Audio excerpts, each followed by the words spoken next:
Hey everybody, welcome to episode 29 of the Rollout Show. 29. Are you surprised we've lasted this long? I am. I'm not. I believed, I thought we were going to have a multi-million-dollar deal by now, but that's just me. Hey, man, we're working there. ESPN, buy us out.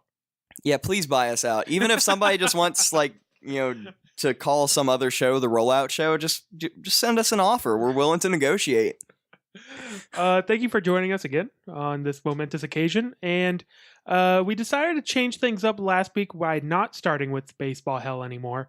But a lot of stuff in baseball is going on right now. So we're going to start off in baseball hell. Weston, we're going to talk about football afterwards. Don't worry. Weston, take us away. Baseball hell.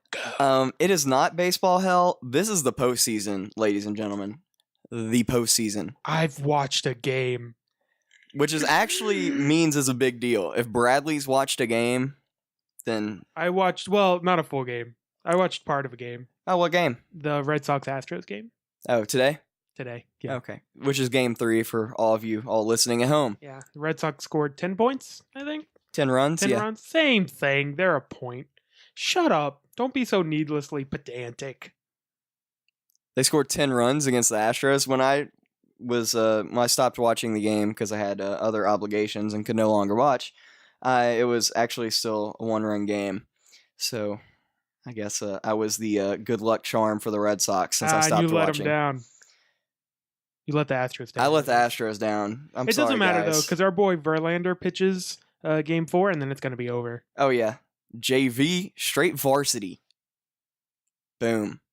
Do you know why the divisional round is 5 games, but every other round is 7 games? Yeah, a lot of people wonder about that. I know basketball used to be like this too, but they changed it a while ago. Mm-hmm. It's mainly just scheduling purposes, because if not, already this year, the World Series, if it goes like the full 7 games, is going to be played in November. Oh, and they really try to October.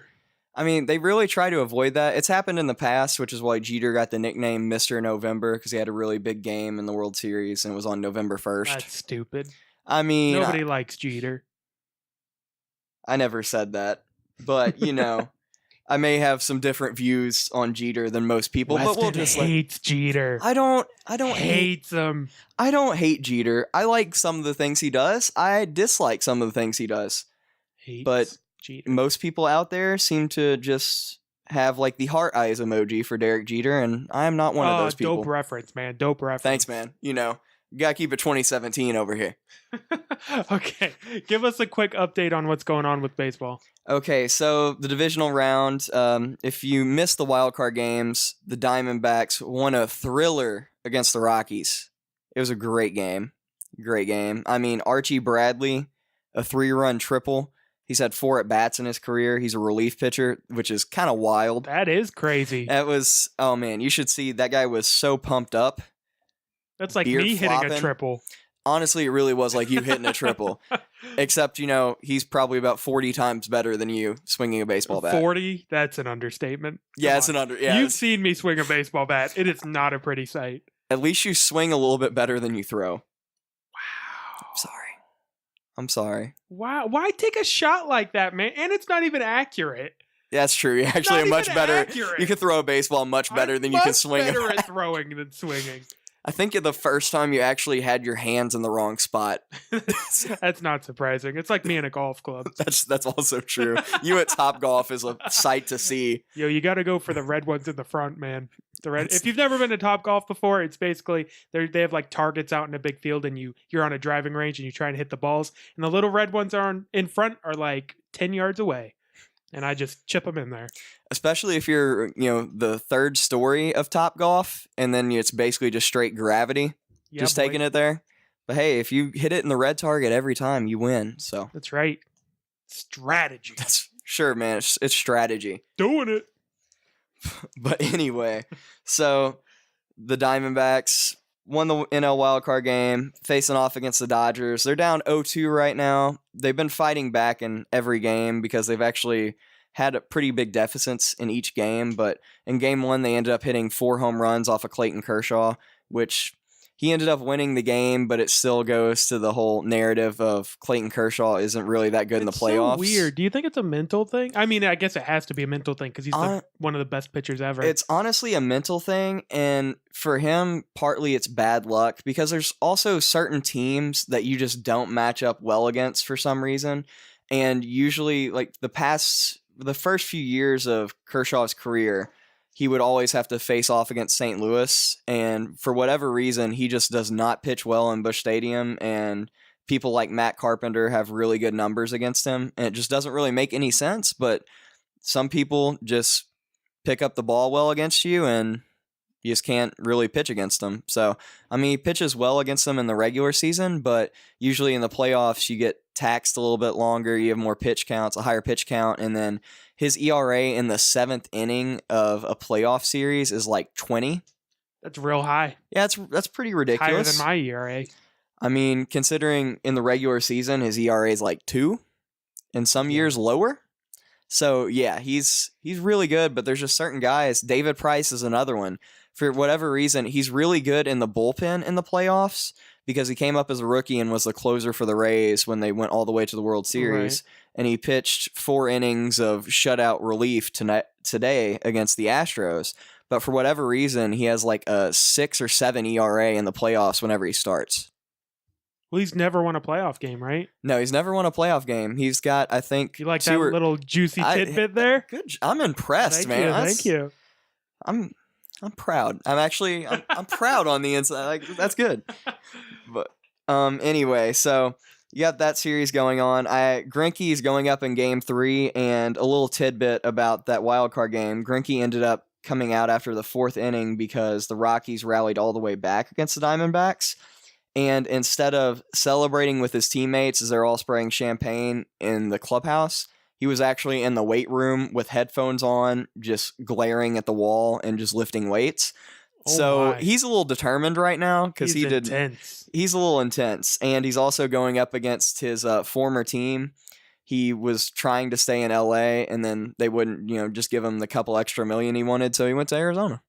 So he's pretty determined to show that the Dodgers made a mistake. And then you also have the Nationals. Sorry. Nice dramatic pause. I know. There. I thought you went to the mic. I know. I was going to say something, but I had nothing. I was going to say something about, didn't Zach Greinke play for the Royals when he won a Cy Young? Yeah, okay. He won the Cy Young, and he was like 13-12 that year. And then he got a big deal with the Dodgers, and he wasn't as good, and then he left. Yeah, he left the year. In his contract year, he had a 1.6 ERA. That's real good. That's really good. So, and then he got paid. I think he's like 25% of his team's payroll. Wow. Yeah. That's a lot. And then another fun fact about that series is the entire starting lineup for the Diamondbacks in Game 1 made $1 million less than Clayton Kershaw made this year. Like, Clayton Kershaw made $35 million this season, and the Diamondbacks lineup made 34. That's stupid. Oh my God. All right. Let's move ahead. So, and then we have the NLDS. It's the Cubs and Nationals. Go Cubs! I'm not a Cubs fan. I just like rooting for you like rooting for teams that I dislike, and also you love Theo Epstein. Theo Epstein, thank you. You don't even know his name. I don't hate him. I just don't think he reinvented baseball or anything. Hall of Famer. He is a Hall of Famer. Broke 2 curses. He is a Hall of Famer. 2 of the most famous curses in the history of sports. He's done a phenomenal himself. No one helped him. Yeah, that's none of the players executed. It was all Theo. Big Papi, useless. I just don't think he's the greatest leader in the world, as Forbes named him. The Hall of Fame's going to disagree with that, buddy. Well, he's going to get in the Hall of Fame. He's a Hall of Fame executive. He's done a great job. No arguments there. I'm just not saying he's the greatest of all time. Oh, I'm saying it. All right, well, you know what? You're allowed to have your opinion even if it's wrong. My correct opinion. Whatever. Because I know what I'm talking about and you don't. Anyway, back to the Nationals and Cubs.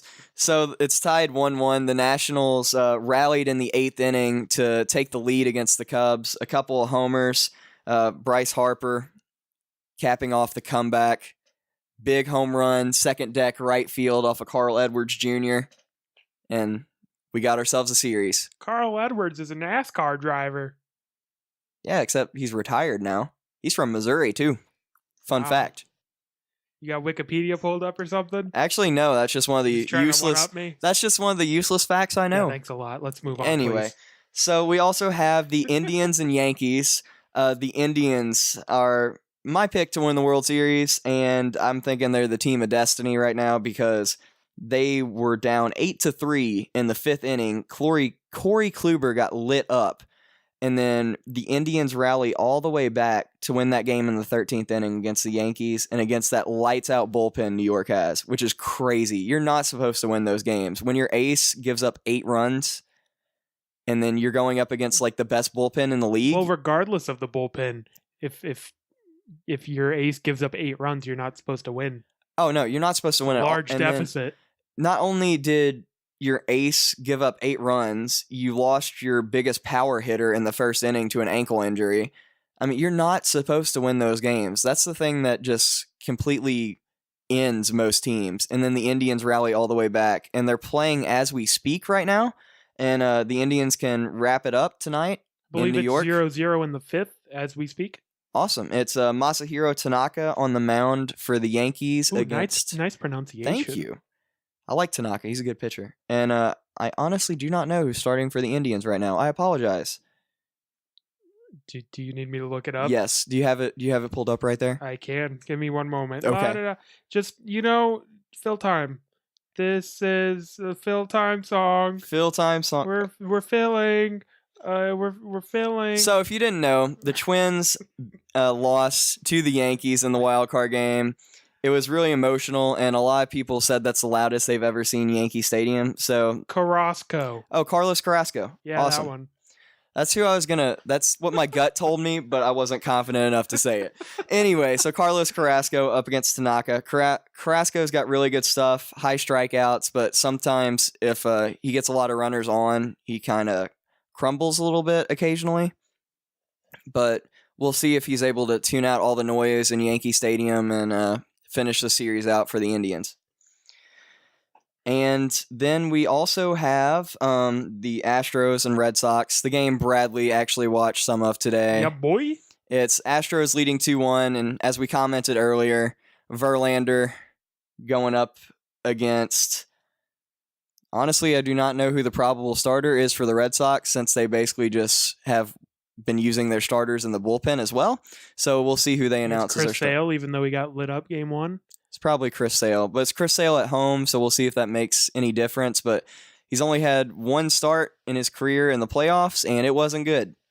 So he's really going to have to tune out the noise and make sure he doesn't get labeled as a David Price or Clayton Kershaw, just can't pitch in the playoffs. Am I remembering this correctly? Did Jose Altuve hit 3 home runs You are game correct. 1 against Chris Sale? The American League MVP hit 3 home runs. Dude is so small. Do you realize how small that guy is? Like, yo, Tim Kirchin says he's about the same height as Jose Altuve. That's crazy. He's listed at I think at 5'8". No, if that dude is over 5'5", it's like, it's crazy. He's a solid 5'5". He's shorter than Isaiah Thomas. Dude, it's nuts. That's ridiculous, man. That's why I love baseball, because you have guys, the two main MVP candidates in the American League are Aaron Judge, who's this massive, like 6'7", 6'8" power hitter, and then Jose Altuve, who's pushing 5'5". Like, that's what I love about baseball. Oh, that's awesome. I thought I remember that correctly. Thank you for confirming. Yeah, no problem. Anytime. Are we through with baseball hell now? Yeah, we can be through. Actually, I will have a tidbit here. The Braves are now under investigation. Oh, yeah. Talk about this. Inform me, please, because I have no idea what's going on. Okay. So it's sort of similar in some respects to the FBI investigation into college basketball. It seems like the Braves, at least this has been reported, have been funneling money through intermediaries so they're able to sign some top international free agents. And the way the international free agent system works is you can sign somebody if they're from mainly Latin America. If they're 16, they're deemed an international free agent. So a lot of the really good players you'll see, like Luis Severino, pitcher for the Yankees, he was an international free agent, signed at 16. Okay. Players like that. And the Braves have been getting all these guys, but if you go over your salary cap for international free agent spending, then the next year you're capped at only making signings for $300,000. So the Braves are on probation for that right now, and they were not allowed to sign anybody for more than $300,000. But for some reason, they've been getting a lot of the top international prospects for below market deals. The Red Sox were involved in a scandal just like this 2 years ago, where they were actually paying prospects like $1 million, but it was funneled through so many back channels that it was hard to track. Theo Epstein's watch. It was under Ben Charrington's watch, actually. It's not Theo Epstein. It's not Theo Epstein. Right, he was gone by then. Oh my gosh. Anyway, so it's caused the resignation of John Coppolella and Gordon Blakely, who were both. John Coppolella was a young general manager for the Braves. He was deemed an up and coming, great baseball executive, but it came to find out that he was, quote, well loathed by most of baseball. So apparently he's kind of apparently like the bad guy in your fantasy football league who you send him a trade offer and then just yells at you and berates you because you didn't trade Kareem Hunt for, I don't know, DeMarco Murray or something, straight up. Derrick Henry, yeah, something like that. So he was apparently really tough to work with, and apparently even some people in the Braves front office, the reports are they didn't really like dealing with him. He didn't really have the best people skills, I guess. It's pretty hardcore. And the main people in question are Kevin Mayton. He was a shortstop, and he lived 2 months prior to his signing in an apartment in Florida with a couple of other international free agents that nobody knows where the money came from for that apartment in Florida. And they were also apparently seen out with a lot of Braves gear and posted on social media before they signed and a lot of Brave stuff. So if you might just committed like a high school kid. I mean, maybe, you never know. But either way, it's still against the rules. And there's also some 14-year-olds that are under investigation because apparently there have been some money exchanged hands. Crazy. That like, hey, we'll give you a little bit here. And then, once you're 16, make sure you remember the Atlanta Braves. Wow. Which, I mean, other teams are probably involved in that. But a lot of people are thinking other front offices knew what the Braves were doing, and because they disliked Coppolella so much and he was so hard to deal with, that they informed the commissioner's office about it. Wow. It's not quite the NCAA scandal because like the FBI isn't involved, but it's like the funneling money through back channels kind of thing is pretty good. Yeah. So it should that's something to monitor in the following months to see what happens. And for all we know, it's all overblown, but these are just what's being reported by some really reputable baseball writers. So I generally tend to trust what they say. Well, thank you, Weston, for that deep delve into baseball hell once again. Thank you. Anytime. Excellent work. I'm here all week. Excellent work. Okay, now we can get to the good sport, football. Football? No, not football. American football. Football Americano? Down in the Southeast, we play that American football. The Southeast, that's the best conference in football. That's right there. That's right. Speaking of which, the NCAA. We're another weekend. More upsets. So we actually had an not filled. There were a few upsets this weekend. Louisville lost to NC State. NC State, you may remember, beat Florida State. That team's looking like a real contender. They're 5-1. But they're looking like they could contend in the ACC. And I saw something on Twitter the other day. It's the first win that it's either the first time they've been ranked or the first time they've won against a ranked team since Phillip Rivers was quarterback in 2003. And speaking of which, NC State, just go ahead and call them quarterback U. They had 3 starting quarterbacks in the league. Now they have 2. True. But NC State, Phillip Rivers, Hall of Famer. Russell Wilson went to NC State. You may remember him from Wisconsin. He was a transfer from NC State. He went to play for Wisconsin for his senior year. Yeah, he got kicked off he got demoted to 4-string quarterback by NC State's head coach because he was also playing baseball and his coach didn't like it. And then he transferred. It wasn't because he wasn't any good. Oh, because he was very, gave very him the good. job, and then they won the Rose Bowl that year, right? With Yeah, they Russell did. Wilson. And Mike Glennon, who was just recently benched for Trubisky, but he was a starter. So NC State, we'll call that quarterback U. They beat Louisville. Unfortunately, Lamar Jackson, I was singing his praises earlier in the season. He's kind of come back to earth a little bit. It's going to be tough for him to repeat as Heisman champion with 2 bad losses under his belt. Now they're 1-2 in the ACC. It's not how you get it done. No, Louisville. that's not how you get it done. And then there's also all the other distractions happening on campus, so that has to have been taking a toll on them. Absolutely. We don't know if. I mean, we're not making excuses for them, but these guys could have been questioned by the FBI. Like, we don't know. Oh, absolutely. I mean, when the entire basically athletic department, like, they clean house at the entire university, then I mean that has to send some shockwaves through every other team. Yeah, it has to. I mean, when you lose your AD in such a public way, it's got to impact you mentally somehow. So Louisville, we were thinking before the season they could contend for a title. They're out. Just go ahead and cross them off your list. Done. Oklahoma, ranked 3rd in the country, loses to Iowa State. Bum, bum, bum. 38-31. Iowa State is an okay team. They're not great. They're Iowa State. Oklahoma was a double-digit favorite and should have taken care of business, and they didn't. And this is both the beauty and the horror of college football, because these kinds of things happen. If you're a really, really, really good team, like Oklahoma is, and you have this one slip-up, their chances of making the playoff just drop significantly. I wouldn't say they're gone. Right. That's true. Especially because it's early in the season. If they win out, they'll still make the playoff probably. But it hurts your chances for sure. They fell way back in the rankings. And it also hurt Baker Mayfield's Heisman chances.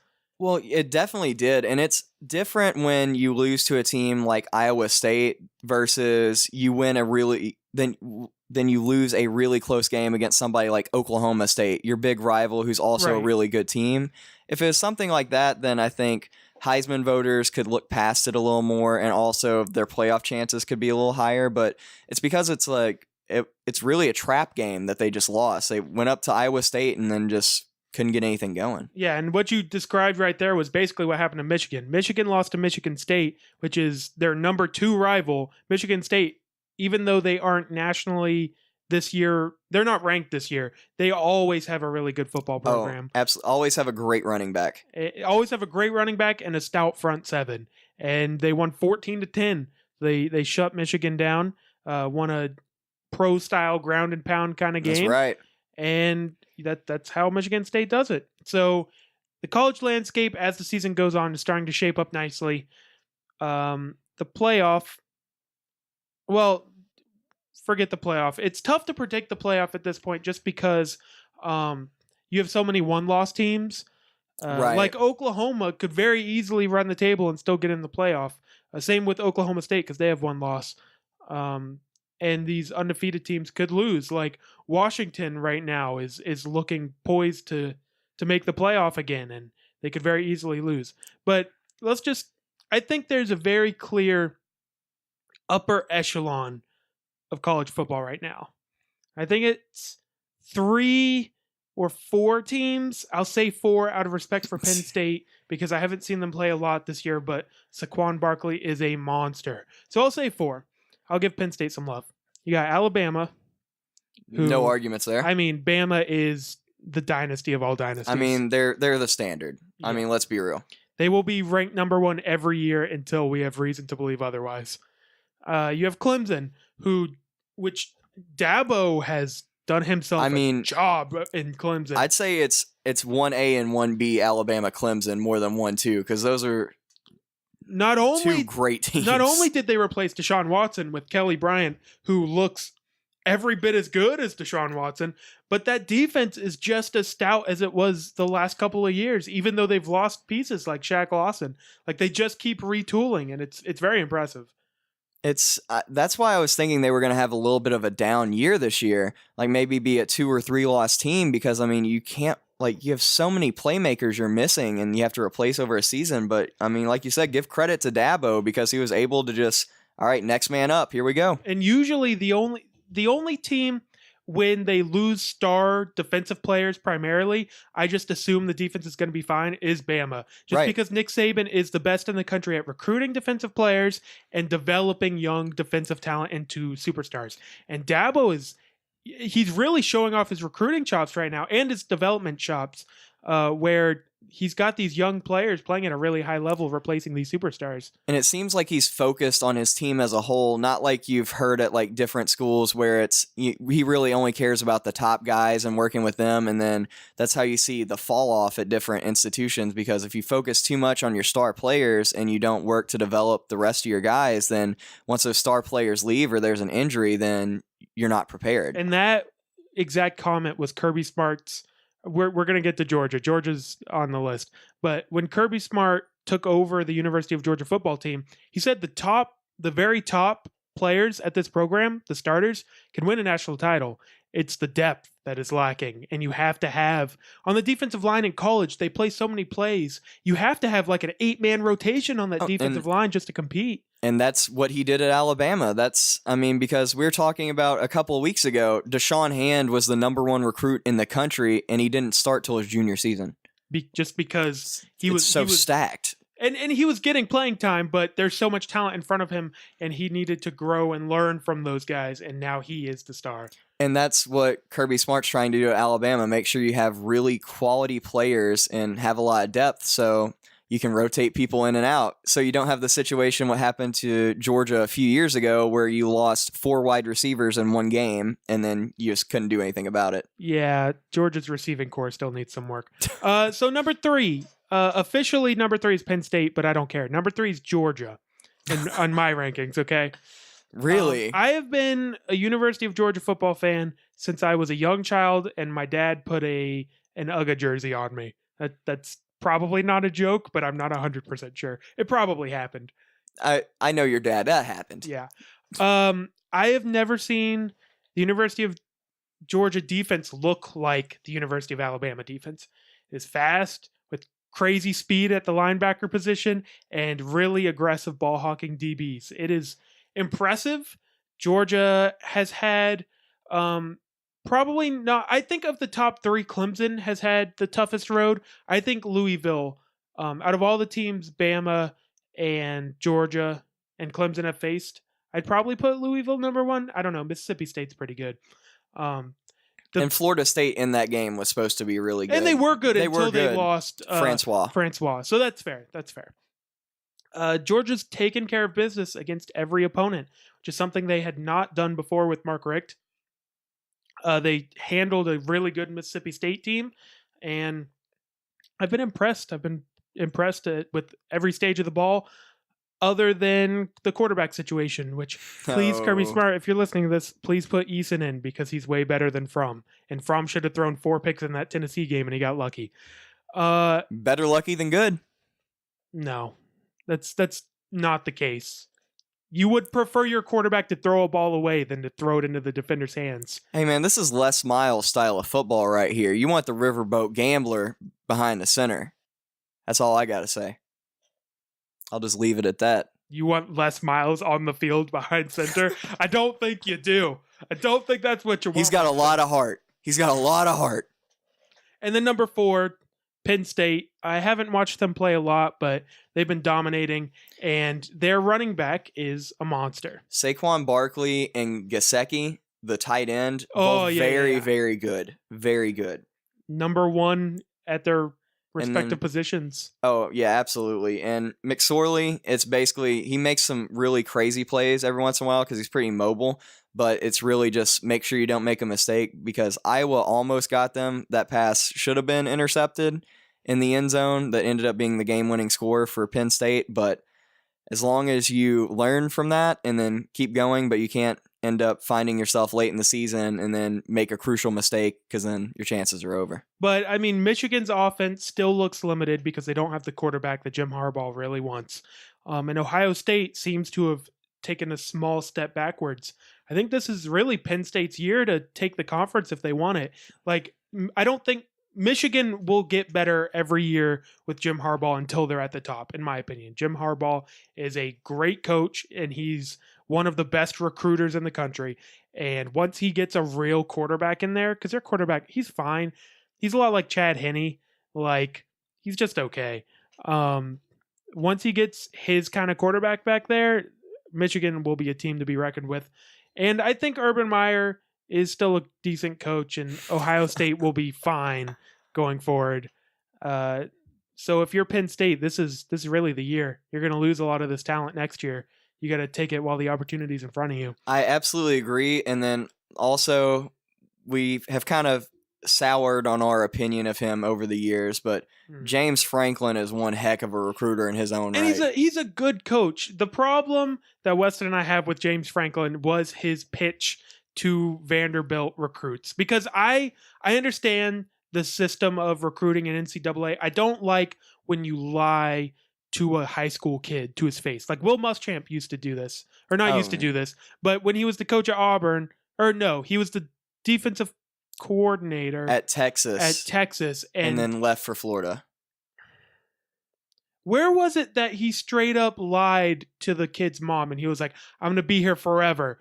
It was when he was the Auburn D coordinator. When he was there for one season? Yeah. So he got fired. Everybody knew that was a bridge. But he straight up lied to this kid's mom, and then he's gone to take the South Carolina job. Like, James Franklin went to these kids and they're like, do you want to be part of the ESPN 30 for 30 that comes out talking about the rise of Vanderbilt football? And I'm like, that is such a good recruiting pitch. I would have signed on the dotted line right now. That is amazing. That right there is how you get kids to come to a smaller football program. And especially sell them on the city of Nashville, too, which is a fun place to be. And then I understand the Penn State job opens up. It's a prestigious program. You want to take it. It's not like Vanderbilt. Vanderbilt's in the SEC. Like, you have all the opportunity available to you, other than your players need to have high grades to get into Vanderbilt, because Vanderbilt is actually like an academically prestigious university. Oh, absolutely. Just short of Ivy League level. It's about the Duke standard. It's like, or Duke and Vanderbilt are just outside of Ivy League, They're technically. Like that next tier. Yeah, absolutely. So that's the only reason we don't like James Franklin. We think he's a good coach and a good recruiter, but it sucks. I hate that he did this to Vandy. We just wanted to see him succeed at Vandy. We just like Vandy a lot.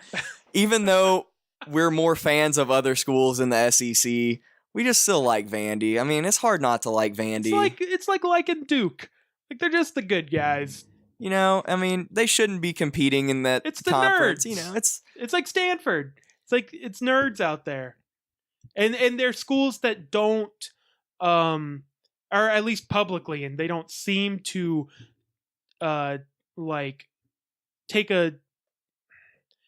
to allow bad grades into their school. Like a lot of the bigger universities, Notre Dame has Lou Holtz kind of shifted Notre Dame this way, where if you're a university that is generally academically prestigious, as Notre Dame is, and there's a high school student who's barely passing, you sort of like blur the lines a little bit and let him squeeze in.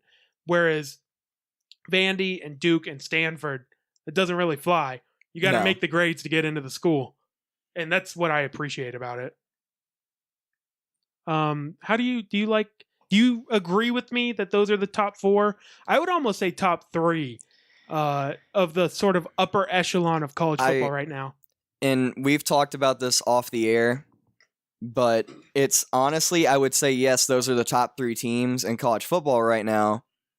They're unfortunately not going to be the top three teams. One of them is going to be on the outside looking in. If everybody wins out and it gets to the SEC title game, it's going to be just like one of the pinnacle moments of mine and Bradley's friendship, the 2012 SEC title game. I don't want to talk about it. I don't want to talk about that game. I don't want to talk about the fact that Chris Conley caught the ball at the 2-yard line when there was no time left. I don't want to talk about that. Why would you bring that up? The only good moment Aaron Murray's ever had is that SEC championship game. Hey, you know what? His career peaked right there. Right there, and then it was the downhill slide. How many championships do you need? You couldn't give us one. Just one. Hey, you know what? I mean, you guys were a much tougher test than Notre Dame was in the national title game. Man, we would have destroyed Notre Dame. We would have crushed them so bad.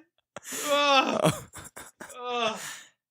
And you know what? It's not just SEC fans that were saying that too. That's just nationally. Everybody's like, you know what? Georgia, that was the national title game It right really there. was. The SEC title game was the national Dude, title that game. game was so great. It was. I'm looking forward to a repeat this year. I really am.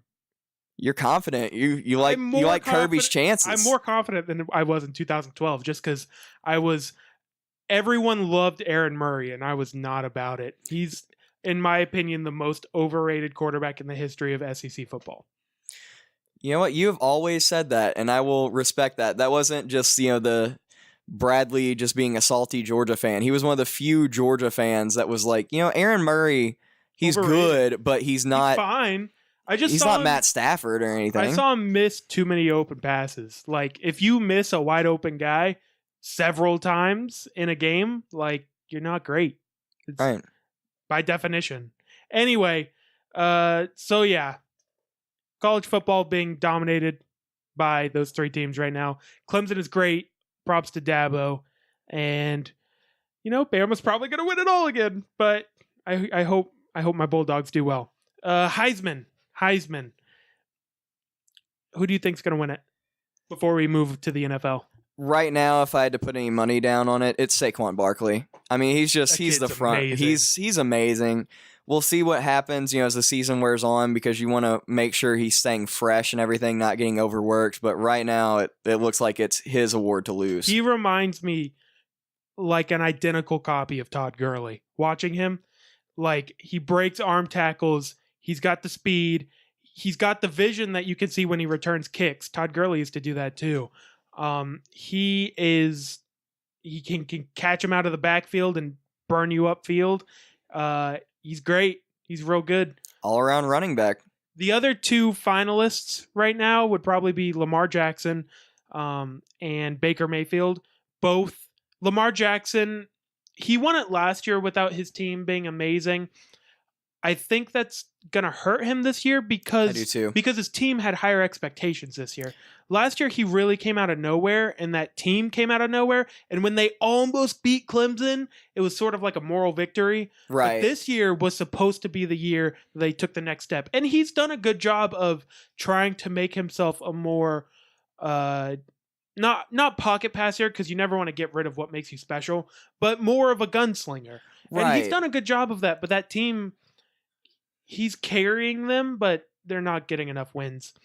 With 2 losses already in the season, and the back half of their schedule is a little easier, but it's going to be tough just because the voters had such high expectations. And then Baker Mayfield, sort of the same thing. He's kind of exactly where he was last year, where people are like, wow, Baker Mayfield's real good, but they can't seem to get it all together. That's the story on Oklahoma, and you can ask Bradley this. I say this almost every season. I just never trust them to actually meet their potential. And that was more of an indictment on Bob Stoops, because I always thought he was really overrated, because Lincoln Riley seems like a really good coach, and I'm surprised at how well he's done. Yeah, we kind of got to give him the benefit of the doubt.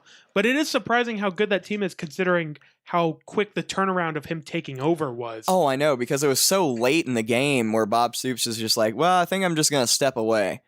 It's like, wait, what? Like, because I remember you messaged me about that, and you're like, did you hear about Bob Stoops? And I was like, no, what happened? And he's retiring. It came out of nowhere.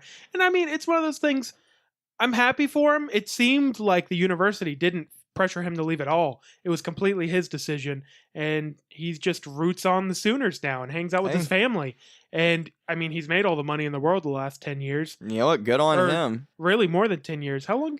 15 years, right? Oh, he was there in 2000. Okay. Yeah, so he's been there 16 years. A long time. Yeah, he made plenty of money. I'm glad. I'm happy for him.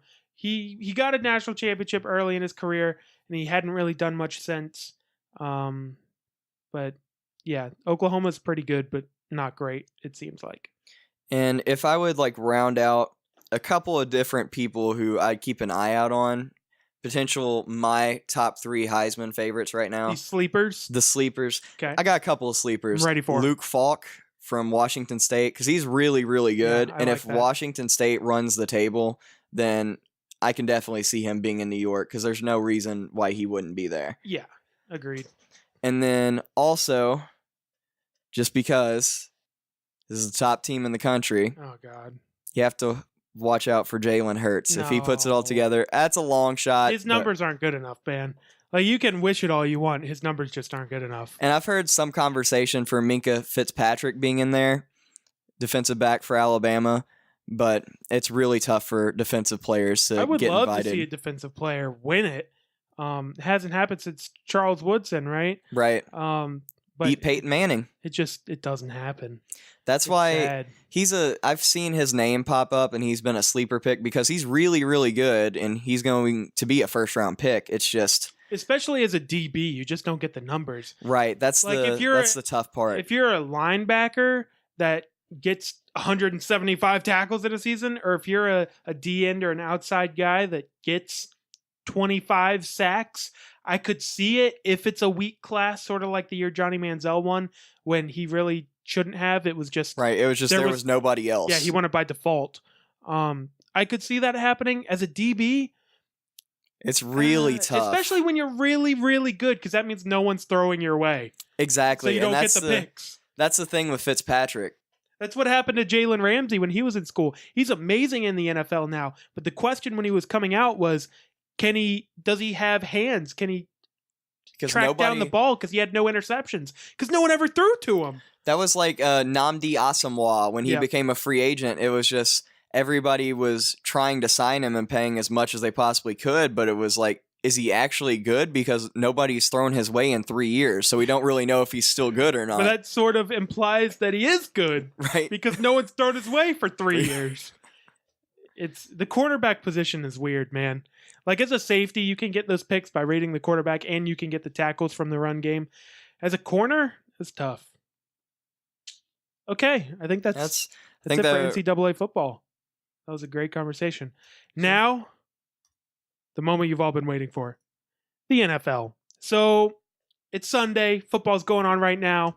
Keep glancing at the Chiefs-Texans game, really putting a timestamp on when we're recording this. But I would like to go through each division and see who we think the best team in that division is. It's not really the quarter mark of the season. We're one game past the quarter, but a quarter-ish. So, let's start with the AFC East. Okay. You have 3 teams tied for first. The Bills, the Patriots, and the Jets, all at 3-2. Yeah. If you had told me before the Gangrene. season, I thought the Jets were going to be the worst team in football. I honestly did. Hey, you know what? They're a playoff team right now. They're in the hunt. They are. Like, I know you're being facetious, and they're probably going to go on an 11-game losing streak because the front half of their schedule was real easy. They just beat the Browns, for reference. I really thought that team was going to be worst in the league, and it looks like the Browns are again, which is kind of sad because we're believers in Hugh Jackson. We think they're doing good work there. But if gotta trust the process, if that team can't turn it around, man, I don't know. And then the Dolphins are at 2-2 in last place, who we both thought were going to be a lot better than what they've shown. Yeah, they're 2-2. They've not looked good. Oh no, and they're 2-2 because they won today against a Mariota-less Tennessee Titans team, 16-10. They never would have beat that team with Mariota. Oh no. So, you taking the Jets? Let's see. This is tough for me, but nobody circles the wagons like the Buffalo Bills, but unfortunately for them, they're not the best team in the AFC, so that's still the Patriots. Yeah, and the Patriots, they're 3-2 because of their defense. Their defense has been atrocious. It's been one of the worst in the league. I believe that the Patriots defense will get better. It has to. I believe in Bill Belichick. I believe in the talent that they have on that defense between Dante Hightower and they have good corners in Gilmore and Butler, and they still have Chung and McCourty. Their DBs are pretty decent. Their front seven is not good. They weren't expecting it to be this bad. They've had some injuries. It's been bad, but I trust Bill Belichick. I really do. The team's going to turn it around and win the division handily. You have to trust him until it's just like Alabama. You have to trust them until you have reason to believe otherwise. Yeah. I mean, but in all honesty, this team potentially should have been 2-3 after. If it wasn't for Nick Folk missing a ton of field goals, they would be 2-3. Beyond right that, here. the Texans should have beaten them. They should be 1-4. Oh, absolutely. They've only taken care of business once all season. They haven't looked great. Tom Brady's been pretty good, but not great. They're very clearly missing Edelman. The O-line hasn't been nearly as good as it was last year, even though all of the pieces are the same. I think they'll be fine, but I definitely don't think they're going to win the Super Bowl this year. They were the heavy favorites coming into the year. Neither of us thought they were going to repeat. I think that is basically cemented now. AFC North. Steelers, Ravens, Bengals, Browns. You have the Steelers and Ravens tied for first at 3-2. Oh my gosh. You have the Bengals at 2-3, and then you have the lonely Browns at 0-5. Can I nominate this as the worst division in football? No. Wow. Okay, then. That was a good discussion. All right. No, because, I mean, I think there's 3 pretty decent teams in that division. Really? I might happen to disagree with you. Okay, please make your case. If I'm going off of pure talent-wise, the best team in that division is the Bengals. Have they performed up to that just yet? No. I would not agree with that. Well, I just... Talent-wise, the Steelers are the best team in that division. I stand corrected. Talent-wise, the Steelers... Yeah, you do. Whatever. But Le'Veon Bell has not looked the same. Big Ben looks like he maybe should have retired in the offseason. And it's really just Antonio Brown, and that's it. It's Antonio Brown and Jesse James. So I think the Steelers are going to end up winning this division. I think their defense is much better than it has been in the past. Le'Veon Bell in that run game is too good. I think what they're going to do is they're going to sort of transition into a more run-heavy scheme. And they have Connor, the rookie out of Pitt, who's real good. Connor. Yeah, he's really good. And Antonio Brown is going to get mad about it, but he'll still get his 6, 7, 8 catches a game and be fine. Big Ben, I think if anything, this kind of shows, especially at the quarterback position where a lot of the game is mental, where if you're already thinking about retirement and sort of had one foot out the door, you should just leave. Because Big Ben looks bad. He's a Hall of Famer. We both think he's the best quarterback out of that 2004 all-time quarterback class, correct? With Phillip Rivers, Eli Manning, and Big Ben. He looks washed. Eli does too, but we're going to get there. Big Ben looks washed. And it's weird. Like, I honestly think he knew something the rest of us didn't. I think last season he kind of knew that this is about the last my body's got. I wonder if he's losing his arm strength, because with Martavis Bryant finally back, I was expecting them to chuck it down the field to him, and they aren't. I think it may be a Cardinals situation where the quarterback just doesn't have the arm anymore. Just doesn't have it. I mean, all the weapons are there. It's just you can't get it downfield to him. And then what the Cardinals did to combat that, and Bruce Arians, and why he's such a good coach, is they transitioned away from that into a more West Coast and run-focused offense, because he knew Carson Palmer didn't have the arm anymore. And then you transition your Hall of Fame wide receiver into a slot receiver, and he's still getting all of his numbers and everything. That's how you extend a career right there. That's right. Fitz is a beast. Just shout out to him. But I don't... The Steelers are not the same team right now. They're just not. That's why I think the Bengals, with the change in coaching staff, and I mean, you still have AJ Green, Andy Dalton, as recently as last season, was a very productive quarterback. And he's clearly gaining confidence. I think the problem with Andy Dalton early in the season was he looked uncomfortable. He looked like, I don't know if he was nervous he was going to lose his job. I don't know if he was confused by the playbook. I don't know what was going on. But he looks these last couple weeks like Andy Dalton. He's driving the ball downfield. He's not amazing, but he's making better decisions, and he's getting the ball to AJ Green. Which is what you need to do. It's what you need to do. You get it to your top 5 receiver. And And then the Browns are the Browns. The Ravens, I don't believe in Joe Flacco. Their defense is really solid.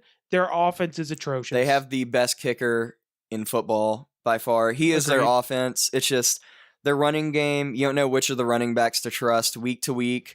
Woodhead, he's going to come back at some point, but I mean, the last 2 seasons he's played for 5 minutes and gotten hurt. Their best running back is Alex Collins, and he can't keep the ball in his hands. He keeps fumbling. And then they have Buck Allen, who's okay. He's sort of like a receiving back Darren Sproles type. Joe Flacco, I don't believe in. They have Mike Wallace, who now looks washed, even though he looked good last year. They have Jeremy Maclin, who looked washed last year, but now looks pretty good. They lost Dennis Pitta, and that's clearly having an impact because that was Joe Flacco's go-to guy. I think that defense could carry them to a potential playoff berth, but I think by default the Steelers are going to win this division. And you may be right about this being the worst division. It's between this and the AFC East, even with the Patriots in that division. That's just what sways my opinion on it. It's just because there's a ton of talent in the AFC North, but it's almost like the San Francisco 49ers syndrome where it seems like everybody got old at the same time. I mean, because the AFC North it's on the same team, but the best running back and the best wide receiver in football. Right. Antonio Brown and Le'Veon Bell are the best at their respective positions, especially now that David Johnson is hurt. That's basically why I think the Steelers are going to end up winning this. What do you think? I honestly, for some reason, I'm thinking the Bengals because if they don't 0-3 to 13-3. That's right. Better believe it.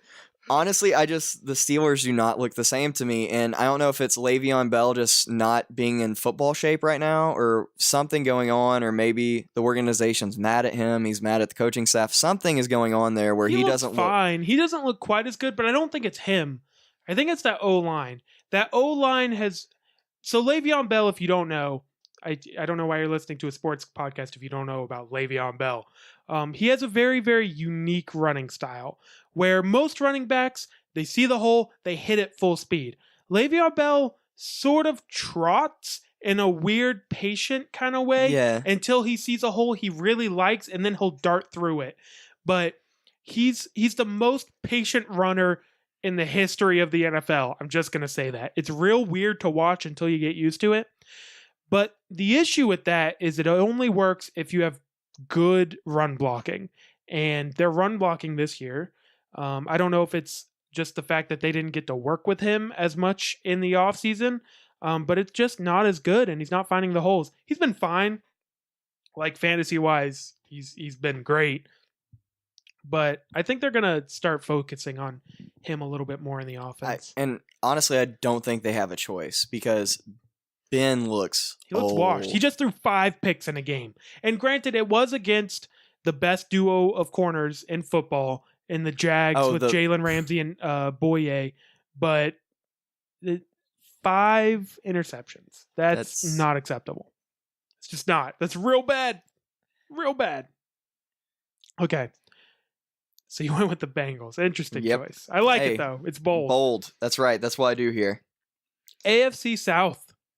You got the Jaguars at 3-2. The Texans are at 2-2 and currently playing. They are currently losing 23-7, so it's not looking great for them. Then you have the Titans at 2-3 with an injured quarterback, and then you have the Colts at 2-3 with an injured quarterback.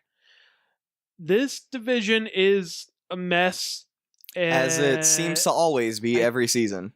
I will say, if the Colts can stay around 500 and Andrew Luck comes back, I didn't even think this would be possible, but you're right. But if they hang around. So let's start first. Let's assume Andrew Luck doesn't come back. Okay, let's start with this. Because Andrew Luck is by far the best quarterback in this division. I would take the Jags. You know what? I'm going there. I was waiting for you to say it because I know you don't want to admit it, but that's exactly where I was going because that defense is disgusting. They have a top 3 defense. I think the best defense in football is either the Jags, the Broncos, or Seattle. Like, their defense is ridiculous. They have great DBs, and their front 7, they really improved over the offseason by getting Calais Campbell, and Dante Fowler Jr. is back and healthy, and Puznuzley is still getting it done. Malik Jackson too. Their defense is stacked. And they have like crazy good depth too, which is another thing because they're cycling guys in and out because they can have those 4 great DBs on the field at the same time, but they also don't have to because they're so flexible and can move each other around. And then on the offensive side of the ball, it's where things get a little hairy. Just a little bit. They have an okay receiving core. Losing Allen Robinson for the season is a huge blow, but they still have Marquise Lee and Allen Hurns, who are both pretty good number 2 wide receivers for a team. Their offensive line is better than it was last year. Their running game is way better with Fournette, who's looking like a stud. There are some really crazy good rookie running backs. Unfortunately, Dalvin Cook got hurt and tore his ACL. The question mark, as it always is with the Jags, is Blake Bortles. I'm a believer. I'm not. I know you're not. I think the Jags can win despite Blake Bortles, which is basically what they did today against the Steelers. Blake Bortles is hot garbage. Oh. He's not a good quarterback, and they sort of need a Broncos from 2 years ago situation with washed up Peyton Manning and Brock Osweiler. Go ahead, I'm sorry. Okay. I thought you were about to say something else, so I was waiting for you, but I'm still a believer in Blake Bortles. I'm not as big of a believer as I used to be, where I thought he was going to be a star in the league. He's clearly not. But as long as he can control the ball enough and not turn the ball over, which he's been successful in so far to this point. I know today he only threw 14 passes. He's 9 of 14, but... Well, that's sort of what you like to see. Yeah, exactly, because... Fournette had like 180 yards. That's 180 what you yards, want 2 to touchdowns, and then you also... Chris Ivory got 9 carries himself, so, I mean, not only... It's not just Fournette, they also have Chris Ivory and TJ Yeldon. And Chris Ivory has been a beast in this league. His issue has always been he gets tired at the end of the year. So if you can keep him fresh as a backup running back and sort of ground and pound with him towards the back half of the season, they can get some wins with that. It's just like what Nick Saban would do with Alabama. It's just you keep pounding the defense with the running game, and then they're going to get tired and not want to get hit anymore, and then you're going to be successful. If you have like 2 really good bruising running backs and you can keep them both fresh, then you can be successful that way, just old style football. So I wanted to pick the Texans for this. The Texans have the second best defense in this division. Their defense is very good. It's not great, but it's very good. They've got a great duo of running backs in Deontay Foreman and Lamar Miller. They have probably the great third receivers. They probably have the third best receiver in football in DeAndre Hopkins. And Deshaun Watson, he hasn't been amazing, but I've never seen anyone so calm as a rookie. Nothing phases him at all. Like that Patriots-Texans game, he went in the game with like 30 seconds to go to try some Hail Marys. He just looked calm. He wasn't rattled. He had such a good handle of the situation. I really think Deshaun Watson could be great in this league. I hope he can keep improving his arm strength because that's definitely his weakness right now. But I wanted to pick the Texans. The Titans, I like, but then I don't like, and then Mariota's great, and then he's bad, and he gets hurt, which is exactly what happens every single year, which is why I can't believe in the Titans. I also wanted to either pick the Texans or the Titans. I was really leaning that way, but you're still not sure what's going to happen with Deshaun Watson. I mean, he's looked really good to this point, but you have some hiccups with as being a rookie quarterback. And the Titans, I mean, they're supposed to be really good, but even today, they're trying to lean on the running game, and DeMarco Murray just didn't do really much with his opportunities. Fumbled, had 58 yards, and then if Mariota's out for an extended period of time, then I mean, you're behind the 8 ball. Well, you can't come back from that. I think Mariota's supposed to come back next week. The problem is every single year he misses time. So even though he's coming back, there's a pretty good chance he's just going to go out again. And that's why I just can't believe in them. Now, this was all assuming Andrew Luck doesn't come back. Right. If it's week 9 and the Colts are 2 games back, oh no. give me Andrew Luck and the Colts. because Andrew Luck will carry that team on his back. How are we going to have this conversation in a few weeks? Like, that's just going to be ridiculous, because that's exactly what's going to happen, though. Now, if the Colts go on a losing streak and they're like 4 or 5 games back, it's over. If it was me, I would just shut Andrew Luck down, go ahead and start preparing him for next season, sort of tank a little bit to maybe you could get some more like O-line what you did help. when Peyton Manning got hurt. Just tank. Basically. I mean, you don't need the number 1 overall pick, but having a top 5 pick isn't the worst thing in the world. I mean, having Saquon Barkley and Andrew Luck is not a bad deal. That's a great idea. Anyway, but if you heard it here first. If you're 2 games back and Andrew Luck comes back, and this is assuming Andrew Luck is in shape, of course. And I assume he is because he's rehabbing. It's not like he's sitting on his sofa eating potato chips. Andrew Luck is a phenomenally talented quarterback, and no one will convince me otherwise. He's great. I think pure talent-wise, he's the second best quarterback in football. Pure talent-wise. Is his decision-making not always great? Yes, you're right. But from a pure, skill-wise, he's incredible. He's incredibly accurate, has an amazing arm. He's great. Great mobility. And I think he will take that team to a division title if they're only 2 games back and it's no later than week 10. Right, I agree with you, because Andrew Luck, we're both big Andrew Luck believers.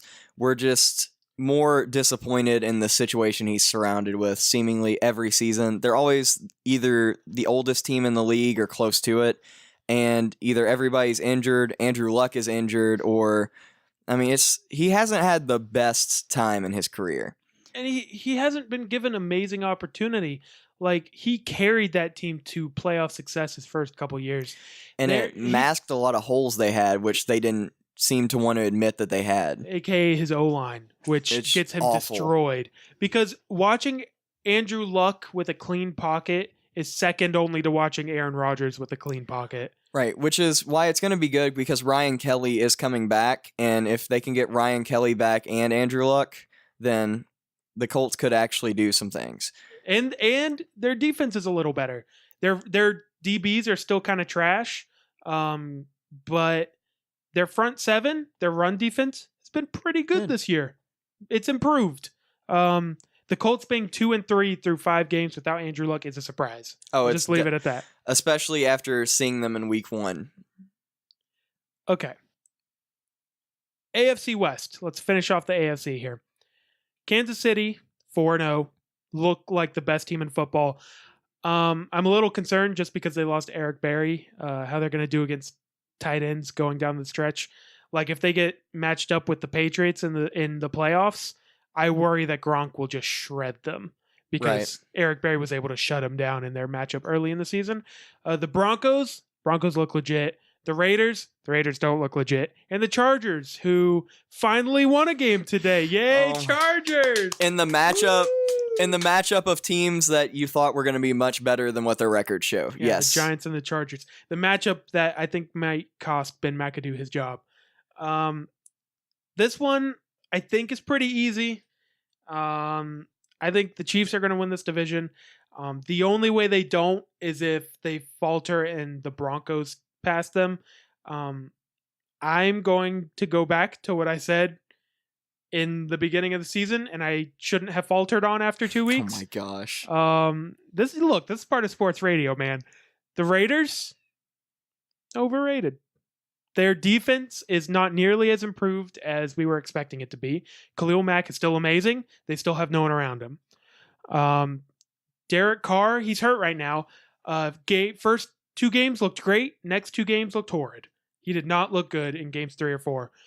Amari Cooper, where are you? What is going on?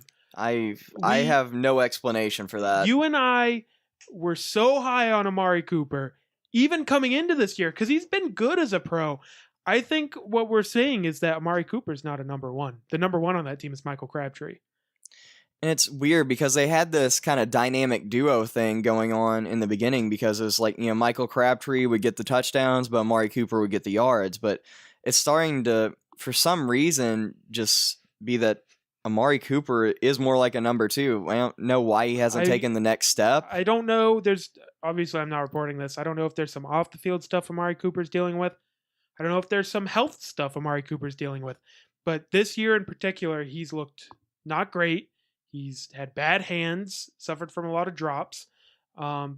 He's not getting open. His number one quality his whole career has been his route running, and he's not getting open.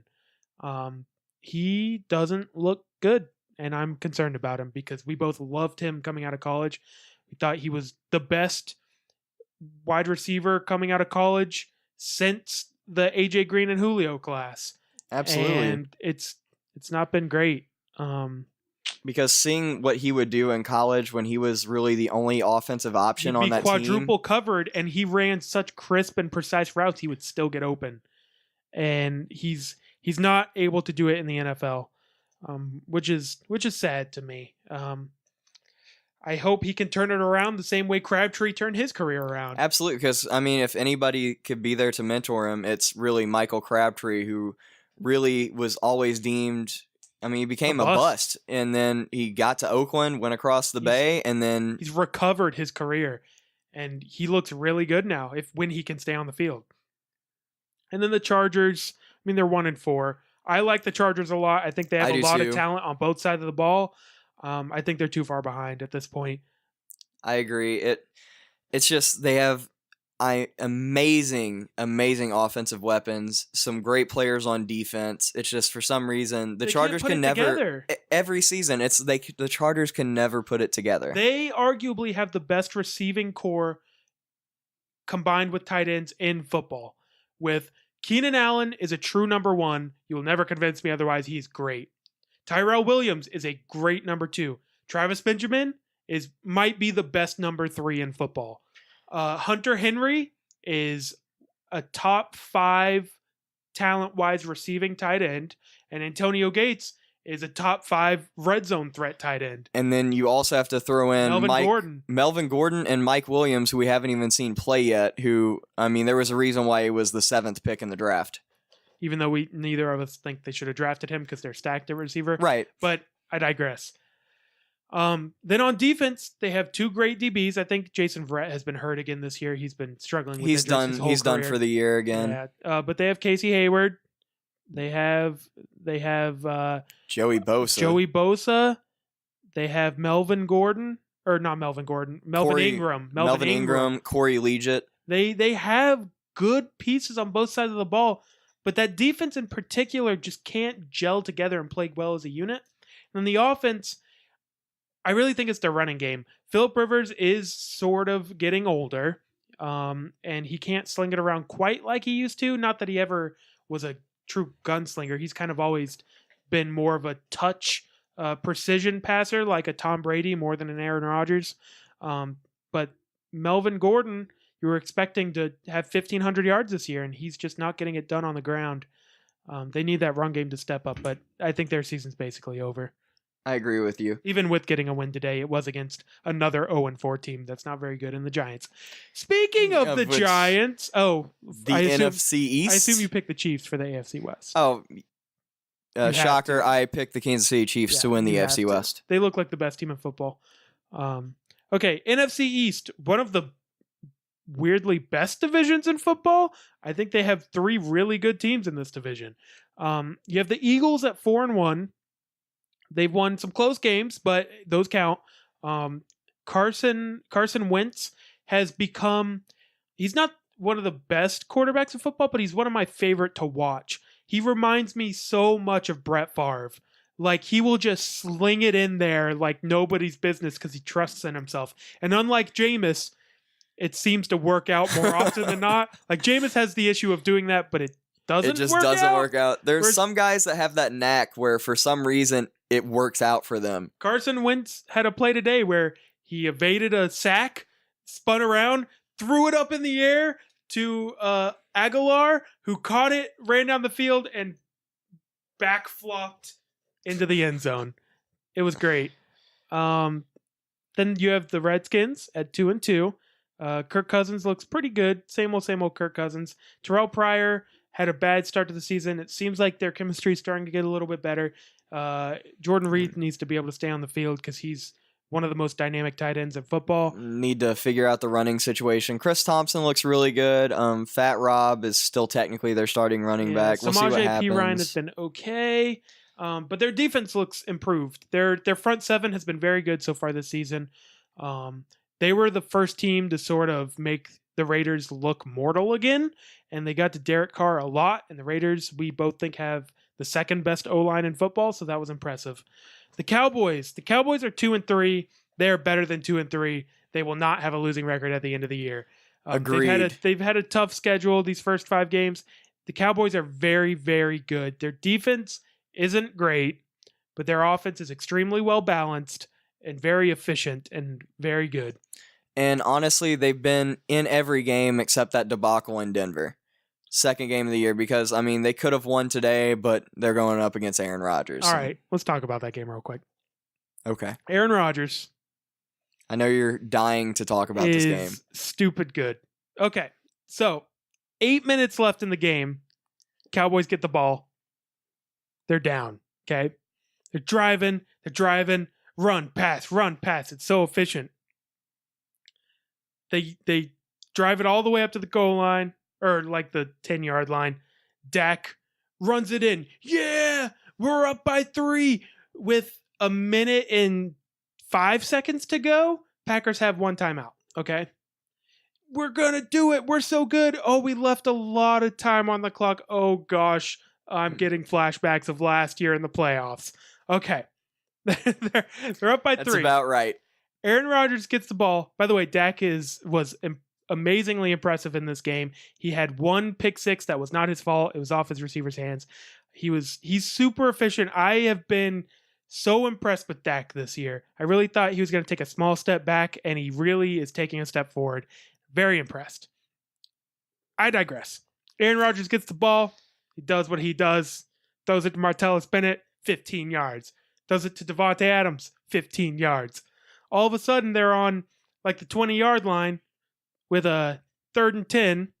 Aaron Rodgers evades a tackle, runs up the sideline, first down. They show Dak Prescott's face, and he looks so mortified and confused and amazed all in one. I have to show you the picture. You should look it up because I think it's going to become a meme. His face. I'm on it. They just flash to it right after that play, and he just looks like he's watching a god, but is also watching a destroyer of worlds. It's hilarious. And then Aaron Rodgers does what Aaron Rodgers does. He throws a touchdown to win the game. He's amazing. He's the GOAT. I love Aaron Rodgers. Please marry me. Okay. That's all. That was my story, was Dak Prescott's face. I know you were dying to hear that.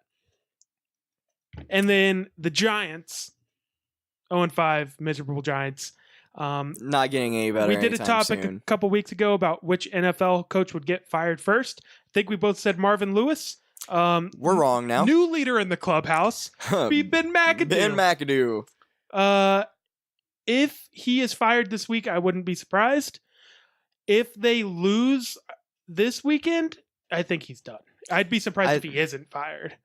Honestly, I think so too, because if you went into this season thinking that the Jets were going to be better than the Giants, I'd say everybody would have called you crazy. And to be fair, the Jets have had an easier road than the Giants, but yes, the Jets have been okay this year, and the Giants have not been. And honestly, Eli looks washed.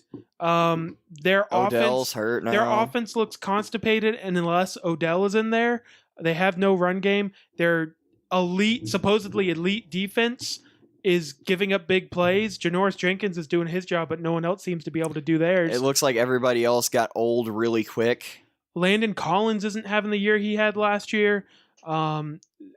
Their overpaid D linemen and Olivier Vernon and JPP aren't getting it done this year. The team doesn't look very good, and I think if you're the Giants and you think about how you chased Tom Coughlin out of town to hire this stud named Ben McAdoo, you're really regretting it. And the reason Ben McAdoo got hired was because he supposedly was some quarterback whisperer and turned Eli Manning into a better quarterback. No, I think we all know that was Odell Beckham Jr. now. Thank you. I think we all can. It makes a big difference when your quarterback has an elite wide receiver, and not just an elite wide receiver, but one that can basically catch anything thrown in his zip code. I mean, Matt Ryan, last week, they had a bye this week. Last week, he looked great all game. They lose Julio. He looks like trash. Oh, absolutely. When you have a guy that can bail you out of any situation because he's always open, that's huge. And Odell Beckham Jr. is the definition of that. He's amazing. Eli looks washed. I kind of think he might retire this year along with Big Ben. We'll see. But he's throwing bad picks again. That offense is constipated. It's not good. I feel the person in that situation I feel the worst for is Brandon Marshall. I mean, is that man ever going to get to the playoffs? And he was part of the problem the first 2 weeks. I will say, he was. When Odell Beckham Jr. was out week 1, Brandon Marshall should have been the guy. He ended the game with, I think, 1 catch for like 5 yards. He should have been the guy that game, but he was always covered. He couldn't get open. He wasn't doing anything, and it ended up being the Sterling Shepard show. Brandon Marshall looks a little washed too. And I know he sort of went to the Giants chasing a championship because the Giants were supposed to be good this year. Should have gone to Green Bay, buddy. That's all I'm saying. All right. This division for me might be the toughest one to pick because the Eagles have a huge lead over the Cowboys. I'll say right now, top 2 in this division when it's all said and done are the Eagles and the Cowboys. The Cowboys are way better than their record says they are. Absolutely. There is one huge question, though, that's going to loom over this entire season in regards to the Cowboys. What happens with Zeke?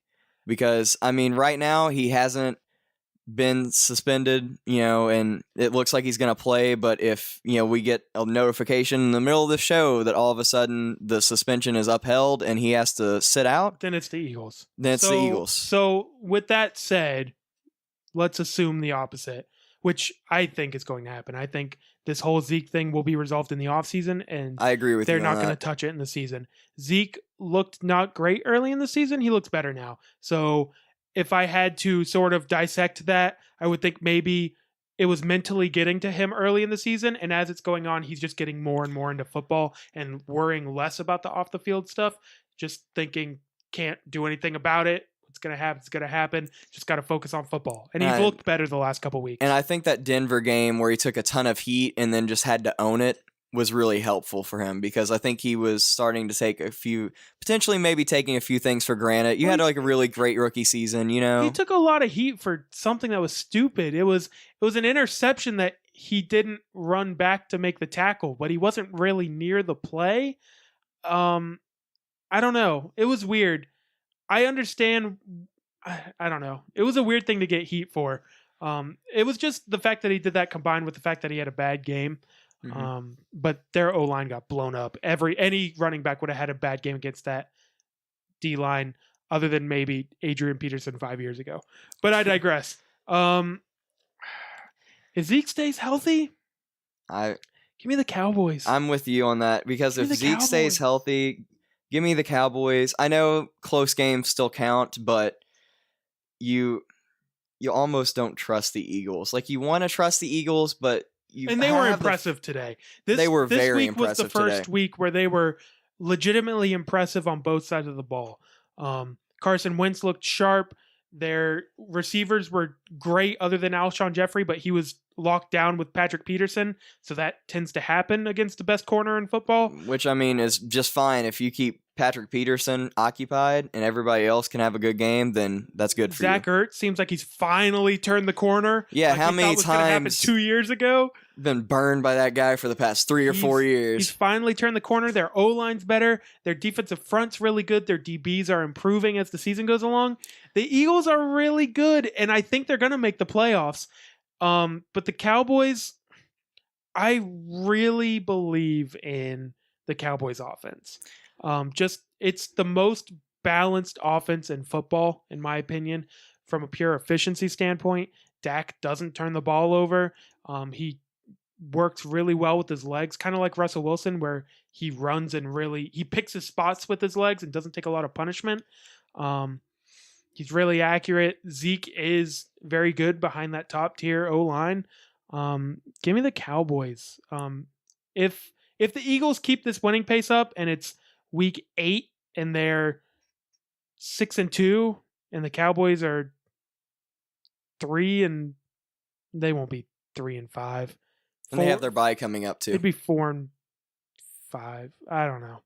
I know what you're saying, but give me the Cowboys. I'm with you. I mean, I picked the Cowboys to win the Super Bowl this year in our beginning of the year NFL picks. So I'm definitely still picking the Cowboys to win the division. I don't know if the defense is nearly good enough for them to win the Super Bowl, but I think they're going to be in the playoffs, and I think they'll win the division. Agreed. All right.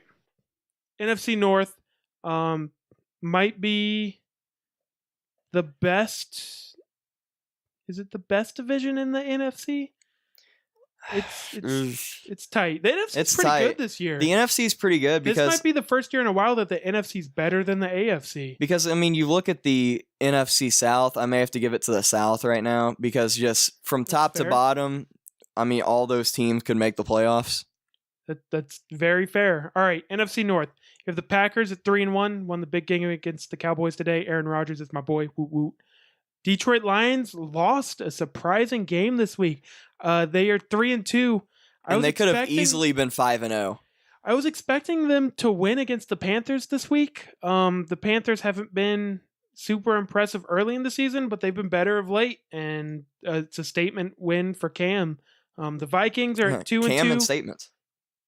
We'll get there. The Vikings are 2-2. They play on Monday night. And then the Bears are 1-3, but they've been pretty competitive in every game they've been in, other than that Bucs game, which was ridiculous. Just awful. This one for me is pretty easy. My Super Bowl pick was the Packers. The Packers have looked good this season, about as good as I've expected. Give me the Packers.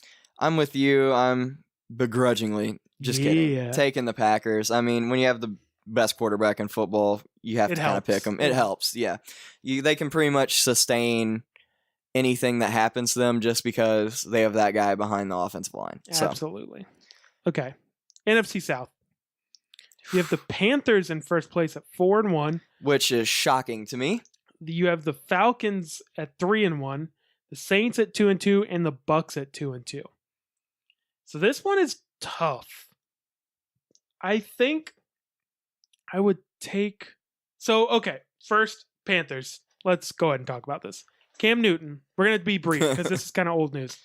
Cam Newton was very disrespectful to a female reporter this past weekend, where she asked him a question about Devin Funchess and him being more physical on his routes and how that's improving his game. And Cam Newton laughed and said, "Wow, that's really funny. A female talking about routes." And he said it. And if you think that's just a quote taken out of context, that's what I thought when I read it. And then I listened to the interview, and it is 10 times worse than I thought it was going to be. It is very, very clearly sexist. It shows the progress that we still have to do in this country on equality, which is sad coming from Cam, who has tried to be a champion of equality. It's also sad from Cam, who had generally been really good at handling the media and because his public image for the most part. Early on in his career, you and I both criticized him for being immature. And over the last couple of years, he really matured off the field. And he was still doing his wacky stuff on the field. And people would complain about, but I always defended him. Yeah, if you don't want him to do his little dances, don't let him score. If you don't want him to make first down gestures, don't let him get a first down. He's giving balls to kids. He's going to random parties with kids. This dude is doing great work for the community. And then he goes and does something like this, and it makes it very hard to support him. He has since given an apology, talks about having daughters and how he would never want to disrespect a woman. I hope he was sincere. The way the comment came off sounded very inherent to his character, which unfortunately is probably not uncommon among not only professional athletes who I've heard countless stories of rookies going to. I'll give one example. Dominic Foxworth of ESPN talked about being a rookie and going to a party, and there were just naked women everywhere. That's sort of part of how being a pro athlete you see women. It's sort of how men of this country see women and of this world. It is sad, and it would be one thing if like you're out to dinner with your coworker's new girlfriend, and she talks about the NFL in an intelligent way, and you're like, wow, that's surprising, because it is unusual for a woman to know a lot about football because it is primarily a male demographic. This woman was a beat writer for the Charlotte Observer that had been working there for over a year. She had talked to Cam several times, and she's a football reporter. That's her job, is to be a football reporter. How would she not know about the sport? It's sad, especially just because I've defended Cam religiously against coworkers, and even my own dad. My own dad doesn't like Cam, and I've defended him. You and I have both defended Cam. We've watched a Panthers game with my dad, and we've both had to be like, if you don't want him to dance, just stop him. He's a good guy, but it's tough, man. In moments like that, where it's just a spontaneous reaction, you sort of get a glimpse at the mind of a person outside of their PR persona, and it's sad. That was a little longer than I intended it to be. I hope Cam was sincere in his apology, and if he was, I hope the reporter can forgive him, and we can all move on. Any thoughts to add to that? I basically just you Agreed. Said everything that Agreed. That's okay. About all we can touch Good. on that subject. Those are the official rollout stances on the Cam Newton issue. So for back the division, to the division. So the Bucks, I liked at the beginning of the year. I'm slowly becoming less and less of a Jameis believer. He's still making the same bad decisions he made his rookie year. They still have a curse on the kicking position. They need to get that straightened out. They need to cut Nick Folk and hire Josh Lambo yesterday. Yeah, absolutely. The fact that Josh Lambo doesn't have a job is absolutely astounding to me. They need to find a new kicker. And honestly, this was a conversation I brought up with a friend of mine who's a really, really big Bucks fan. And it's like, what? And he ended up actually bringing up this conversation without me even getting to bridge this topic with him yet. He's like, man, I just really want to trade whatever it takes to get Justin Tucker. It's like, I mean, that's really the missing link for that team. I would agree with that, but the kicking position is so mental that you look at Gostkowski. So 2 years ago, Gostkowski was the best kicker in football, right? Consensus. It was either him or Justin Tucker. And then my vote goes to Justin Tucker. And then last year, Gostkowski was bad. He missed a lot of extra points. He missed a lot of field goals. They won a bunch of games despite him. But what the heck was that? Sorry, there was a loud crash outside. I sure hope my car is okay. Anyway, they won a lot of games despite Gostkowski, and now Gostkowski's good again. So it's for the same reason I would never advise drafting a kicker in the second round. Kickers trading up for a kicker in the second round who only attempted 4 field goals over 50 yards in his collegiate career, all of which came in his sophomore year, and he made 2 of 4. Kicking is so fluctuating that if it were me, I would just get Josh Lambo in, which is basically what they did with Nick Folk. Nick Folk had a successful career with the Jets. He was like 29 of 34 last year. Aguayo, they knew they wanted to get rid of, so they cut him, brought in Nick Folk, expecting good production. He's been bad. Do the same thing. Get rid of Nick Folk, bring in Josh Lambo. I mean, because if you were able to get rid of Aguayo with the huge PR hit and everything that you gave up to get him, and all his huge there would be no reputation, PR hit of getting rid of Nick Folk. There's more of a PR hit keeping Nick Folk, but for some reason, I guess for what I heard, they didn't even audition Josh Lambo. They brought in, I forget off the top of my head now who they brought in, but they were saying they would stick with Folk if none of those guys ended up being any better. That's crazy. So for that reason, give me the Falcons. I hate to agree with you again, but I guess I have to pick the Falcons if Julio is healthy and okay. Yeah, and supposedly he's fine. He's going to play next week. Okay, which is good. And the one thing also against the Bucks, in my opinion, is the whole no bye week situation that they have. That hurts them because that's really going to be tough on them. Because as the season wears on, you could really use that bye week in week 11, and now they're just not going to have it. And the Panthers are technically in first place right now at 4-1. Cam has had a good couple of games. I think he's going to slow down. I think that whole team's going to slow down. Their defense their front seven's really good. Their safeties and corners are not. Give me the Falcons. All right, last one. NFC West. Rams 3-2, Seahawks 3-2. Today the Seahawks beat the Rams in a head-to-head matchup, but the Rams should have won that game. Jared Goff, the return of Jared Goff after everyone thought he was a bust, drove the team down the field against the vaunted Seahawks defense and put it in Cooper Kupp's hands in the end zone with 10 seconds left to go up by 1. Cooper Kupp dropped it. So the Seahawks won. The Rams should have won. And you have the Cardinals at 2-3 and the 49ers at 0-5. The 49ers are abysmal. Let's just forget they exist. So you were just describing the Seahawks and Rams game, and I just started having flashbacks to the past 15 years. So that's all I got to say. I've been there always before. Beating the Seahawks? Well, the Rams usually do beat the Seahawks, but a game the Rams should have won is a quote that's been playing throughout my mind for like the past 10 years. Well, to be fair, this was the first one of those games this season that they actually lost. The other ones they've been winning. I would take, in this division, I would take the Seahawks. They have the most talent.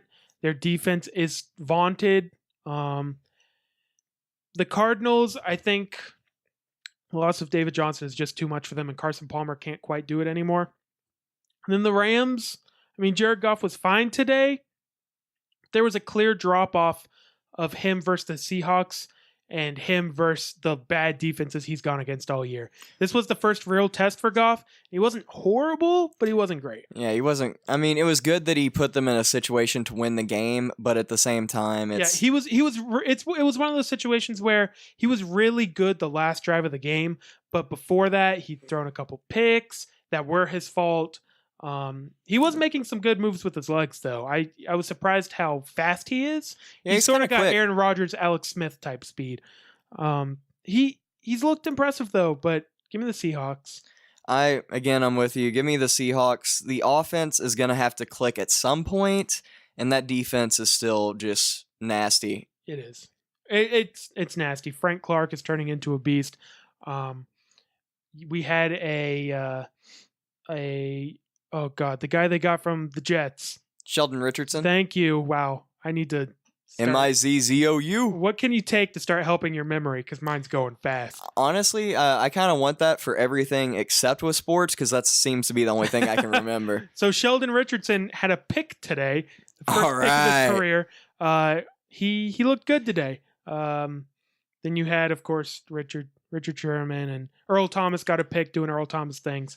The defense looked good. It looked back to form. And Malik McDowell is reportedly going to be starting to practice soon, which would be good. He was their first-round pick this year. So there you go. Getting him back on the field, adding to that D-line. Can't hurt. No, it can't hurt. Can't hurt. Just throwing another rotation guy in. Cannot hurt. Okay. Real quick. MVP. Go. Kareem Hunt. Okay. Let me tell you why you're wrong. Running backs don't win MVP unless their name's Adrian Peterson and they're coming off of a crazy ACL injury where they came back like 5 months after it happened, and it's inhuman. I know you're saying that, and you're right, but if I have to pick a most valuable player for this year, it's Kareem Hunt. I mean, the man has been just disgusting. Yes, he's been disgusting. He's been the best running back in football. He's been the best rookie in football. He's been amazing.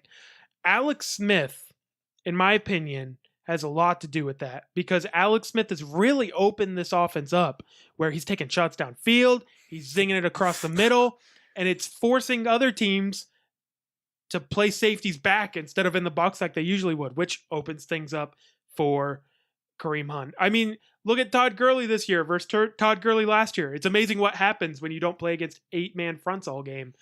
Kareem Hunt also, has a player ever won Rookie of the Year and MVP?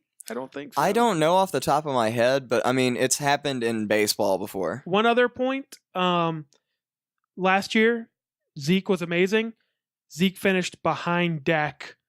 Zeke was Rookie of the Year. He finished behind Dak for MVP. Right. Quarterbacks win MVP. It's just the way the NFL works. Best quarterback in the game is Aaron Rodgers. Thank you very much. Well, that changes this season, and I believe it. Kareem Hunt will be your National Football League most valuable player. I'd be thrilled. Oh, He's that'd a be beast. awesome. He's very good. I mean, not bad for a third-round pick out of Toledo. That's the truth.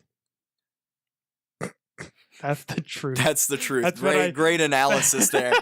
That's dynamite That's drop-in money. That broadcast school has really paid off. That's what I chose to end the segment with. All right. I think we've gone long enough. It's very late and I need to go to bed. Yes, we have gone way over, actually. Good.